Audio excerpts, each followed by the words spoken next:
Hello ଗାଈ ଦେଖିପାରୁଥିବେ କେଣୁଦିନି ଆମେ ଆଇଥିଲୁ ବରଣେଶ୍ୱର ବୁଲିବା ପାଇଁ। ମନ କଣ ହେଲା ଆମ ସାଙ୍ଗ ଘରକୁ ପଳେଇଲୁ। ସାଙ୍ଗ ଘର ହେଲା କେନ୍ଦ୍ରାପଡା। ତାକୁ ନେଇକି ଆସିଲୁ। ଏଇ ଯାଉଛୁ ଏବେ ଘରକୁ। ସେ ଗାଡିରେ ବଇଛି।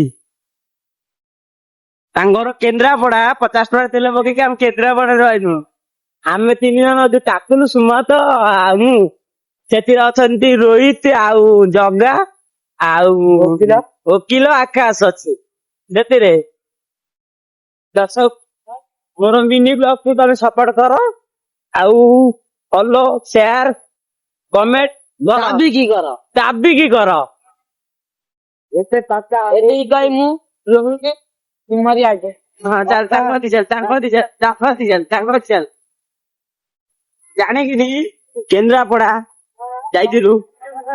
ଆଗେ ଯାଇଥିଲୁ କଣ୍ଟିପୁର, ତାପରେ ଗଲୁ କେନ୍ଦ୍ରାପଡା। ସାଙ୍ଗ ଘର ପାଖରେ ଥିଲା କଣ କରିଥିଲୁ ଦେଖିପାରୁଥିବେ ଦର୍ଶକ ବନ୍ଧୁ ମୋର ମିନି ବ୍ଲଗ କୁ ତମକୁ ସ୍ୱାଗତ। ମୋର ମିନି ବ୍ଲଗ କୁ ତମର ସ୍ୱାଗତ।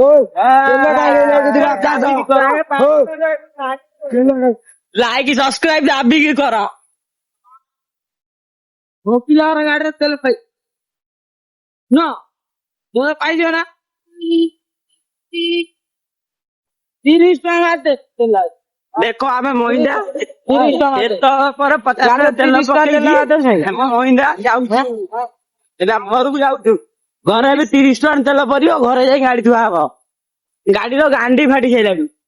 ଗାଣ୍ଡି ସେଠି ଅଛି ଏଇଟା